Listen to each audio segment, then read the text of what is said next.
नमस्कार दोस्तों, स्वागत है आपका एक बार फिर से पाई ब्लॉक एजुकेशन में। उम्मीद करते हैं कि आपने पिछला वीडियो ध्यान से देखा होगा। आज हम चैनलिंक, ओरेकल तथा पाई के जीसीवी प्राइस को और गहराई से समझेंगे। तो चलिए आगे बढ़ते हैं। नमस्कार। आज हम एक बहुत ही दिलचस्प सवाल पर बात करने वाले हैं। सोचिए, अगर लाखों लोग मिलकर किसी डिजिटल कॉइन की एक कीमत तय कर लें, तो उस कीमत को असलियत में मतलब जमीन पर कैसे लागू किया जाए। उसे सिर्फ एक आइडिया से निकालकर दुकानों, एप्स और पूरे डिजिटल सिस्टम का हिस्सा कैसे बनाया जाए। आज हमारे पास जो रिसर्च है वो पाई नेटवर्क के इसी सफर के बारे में है। हाल ही में इसका ओपन नेटवर्क लॉन्च हुआ और इसे यूरोप के कानूनी दायरे में लाने के लिए एक रोड मैप भी तैयार किया गया है। लेकिन सबसे मजेदार हिस्सा है टेक्नोलॉजी का, कि कैसे चेनलिंक, ओरेकल जैसी कोई चीज इस पूरे आइडिया को हकीकत में बदल सकती है। तो आज का हमारा मिशन है इस पूरी पहेली को सुलझाना। कैसे एक सामुदायिक विचार, जिसे जीसीवी कहते हैं, एक भरोसेमंद, ऑटोमेटिक और इस्तेमाल करने लायक कीमत बनता है। चलिए शुरू से शुरू करते हैं, ठीक है? तो सबसे पहले कहानी का बैकग्राउंड समझते हैं। हमारे स्रोतों में दो बड़ी तारीखें हैं। एक तो है 20 फरवरी 2025, जब पाई नेटवर्क का ओपन नेटवर्क लॉन्च हुआ, और फिर 28 नवंबर 2025, जब इसने यूरोपीय संघ के मीका फ्रेमवर्क के लिए अपना रोड मैप जमा किया। सुनने में ये काफी टेक्निकल लगता है, लेकिन इसका असल मतलब क्या है? क्या ये सिर्फ कागजी कार्रवाई है? नहीं, ये सिर्फ कागजी कार्रवाई से कहीं ज्यादा है। इन दोनों घटनाओं को एक साथ देखना बहुत जरूरी है। अच्छा। हाँ, देखिए, ओपन नेटवर्क लॉन्च का मतलब है कि पाई अब एक बंद कमरे से निकलकर पूरी दुनिया के सामने आ गया है। अच्छा। पहले ये अपने ही इकोसिस्टम तक मतलब लिमिटेड था, लेकिन अब ये एक पब्लिक ब्लॉकचेन है। पब्लिक ब्लॉकचेन मतलब कोई भी इस पर कुछ भी बना सकता है या लेन देन देख सकता है? बिल्कुल, कोई भी डेवलपर, कोई भी यूजर। ये एक बहुत बड़ा तकनीकी कदम है। और ये मिका सबमिशन मतलब यूरोप के कानून का पालन करना, इससे असल दुनिया में क्या फर्क पड़ेगा? मिका का मतलब है मार्केट्स इन क्रिप्टो एसेट्स। ये यूरोप का बनाया हुआ एक पूरा कानूनी ढांचा है। जब कोई प्रोजेक्ट इसके तहत काम करने का वादा करता है, तो वो हवाई सट्टा लगाने वाले टोकन की कैटेगरी से बाहर आ जाता है।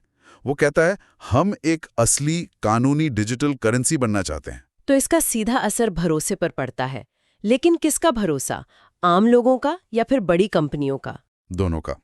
देखिए, बड़ी कंपनियां या निवेशक वो वहीं पैसा लगाते हैं जहाँ कानून साफ हो। सही बात है। मीका उन्हें वही कानूनी सुरक्षा देता है, और डेवलपर्स के लिए भी ये एक गारंटी की तरह है। वो अपना समय और मेहनत एक ऐसे प्लेटफॉर्म पे क्यों लगाएंगे जिसका भविष्य ही कानूनी दांवपेच में फंसा हो।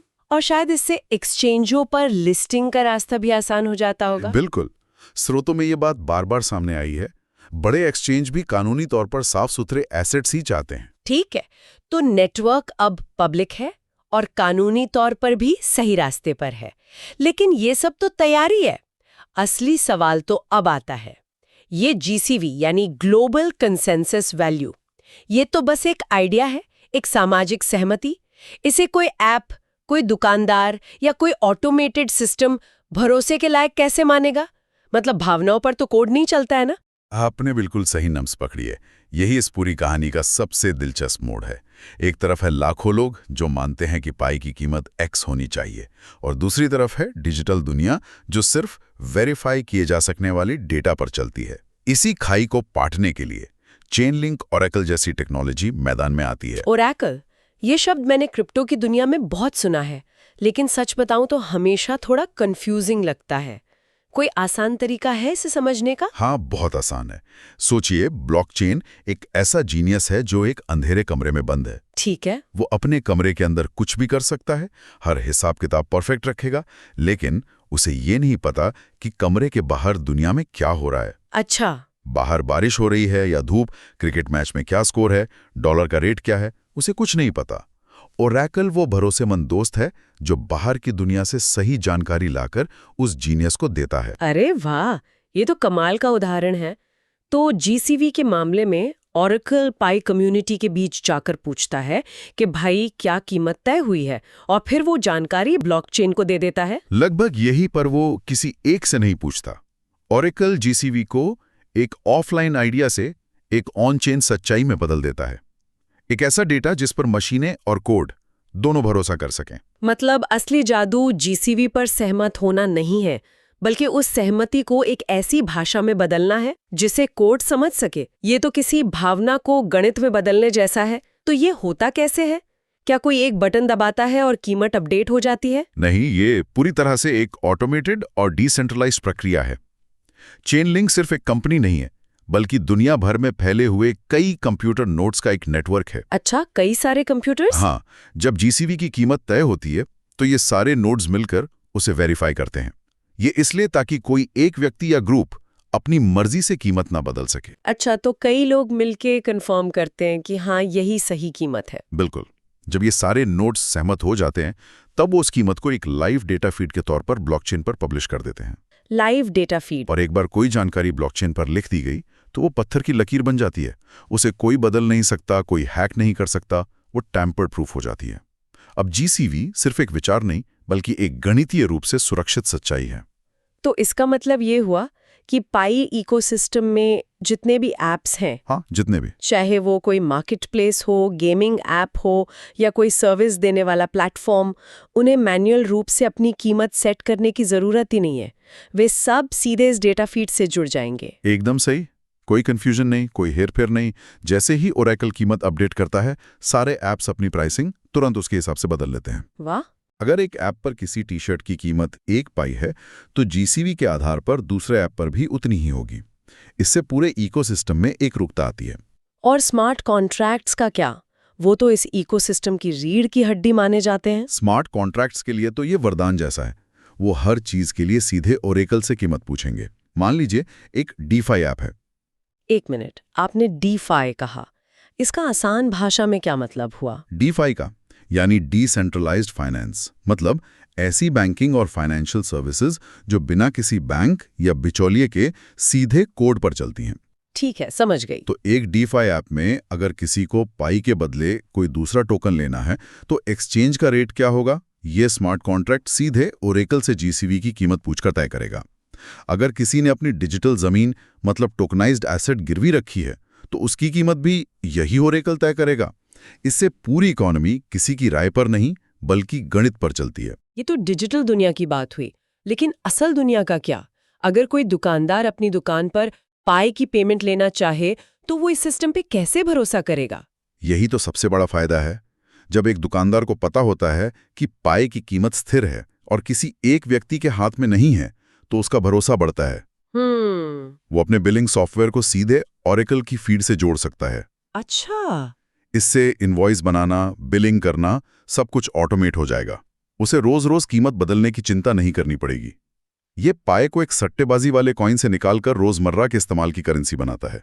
1 मिनट, लेकिन क्या ये खतरनाक नहीं है?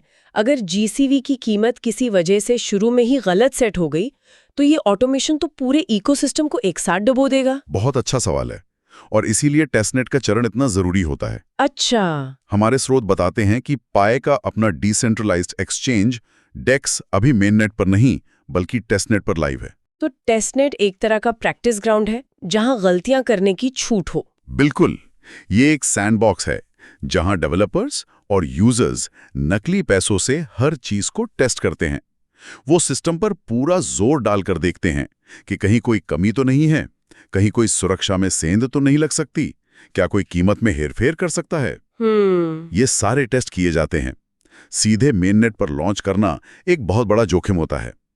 टेस्टनेट ये पक्का करता है कि जब असली लॉन्च हो तो नींव मजबूत और सुरक्षित हो। स्रोत बताते हैं कि इसी दौरान ओरेकल इंटीग्रेशन को भी अच्छी तरह परखा जा रहा है और कानूनी पहलुओं की भी जांच चल रही है। ये सब सुनकर लगता है कि टेक्नोलॉजी तो अपना काम कर रही है, लेकिन इन सब आर्टिकल्स में कम्युनिटी की भूमिका पर भी बहुत जोर दिया गया है। लोगों को एक्टिव रहने, माइनिंग करने और सबसे बढ़कर धैर्य रखने के लिए कहा गया है। टेक्नोलॉजी के युग में ये इंसानी पहलू इतना जरूरी क्यों है? क्योंकि एक डिसेंट्रलाइज्ड प्रोजेक्ट सिर्फ कोड का एक टुकड़ा नहीं होता, वो लोगों का एक आंदोलन होता है। सही बात है। उसकी सफलता सिर्फ टेक्नोलॉजी पर नहीं बल्कि उसके समुदाय की ताकत पर निर्भर करती है। हर दिन माइनिंग करना सिर्फ कॉइन कमाना नहीं है, ये नेटवर्क को सुरक्षित रखने में आपकी हिस्सेदारी है। जब लोग एक दूसरे को सही जानकारी देते हैं तो वो प्रोजेक्ट को अफवाहों और स्कैम से बचाते हैं। और ये जो धैर्य रखने वाली बात है, आज की तेज दुनिया में ये सलाह थोड़ी अजीब लगती है। कौन इंतजार करता है? ये इसलिए जरूरी है क्योंकि स्रोत साफ कहते हैं कि पाई कोई रातों रात अमीर बनो वाली स्कीम नहीं है। अच्छा। ये एक लंबा प्रोजेक्ट है जिसका विजन शायद 5-10 साल का है। इस सफर में बहुत से स्कैमर आएंगे जो लोगों के धैर्य की कमी का फायदा उठाएंगे, कहेंगे कि हमें अपने पाई बेच दो। समुदाय को यह समझना होगा कि असली कीमत जल्दबाजी में नहीं बल्कि प्रोजेक्ट के धीरे धीरे मजबूत होने में है। समुदाय का विश्वास और धैर्य ही इस गाड़ी का ईंधन है। तो कुल मिलाकर आज की हमारी बातचीत से ये साफ है कि एक सामुदायिक विचार को हकीकत में बदलना कोई स्विच ऑन करने जैसा काम नहीं है। ये एक बहुत गहरी और सोची समझी प्रक्रिया है। पहले आपको एक खुला मैदान चाहिए, यानी ओपन नेटवर्क, फिर उस पर चलने के लिए नियम कानून जैसे मीका, और फिर उस मैदान के हर खिलाड़ी को एक ही नियम पुस्तिका यानी चेनलिंक ऑरेकल देनी होगी ताकि सब एक ही भाषा में बात करें। ये सब मिलकर एक विचार को एक जीती जागती डिजिटल इकोनॉमी में बदल देते हैं। बिल्कुल। और ये एक बहुत ही दिलचस्प सवाल भी छोड़ जाता है जिस पर हमें आगे सोचना चाहिए। क्या? आज हमने ये तो समझ लिया कि एक तय कीमत को टेक्नोलॉजी के जरिए कैसे लागू किया जाए, लेकिन भविष्य का सवाल ये है, जब यही जीसीवी हजारों स्मार्ट कॉन्ट्रैक्ट्स और असल दुनिया की दुकानों से गहराई से जुड़ जाएगी, तो इसे समय के साथ बदला कैसे जाएगा? अगर कल को इसे अपडेट करने की जरूरत पड़ी तो ये फैसला कौन और कैसे लेगा? क्या वोटिंग होगी, या ये किसी बाहरी आर्थिक इंडेक्स से जुड़ जाएगी? उस गवर्नेंस का मॉडल क्या होगा?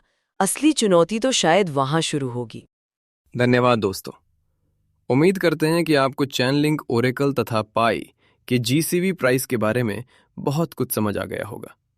ऐसे ही नॉलेजेबल जानकारी के लिए वीडियो को लाइक करें, चैनल को सब्सक्राइब करें तथा अपने दोस्तों के साथ शेयर करें।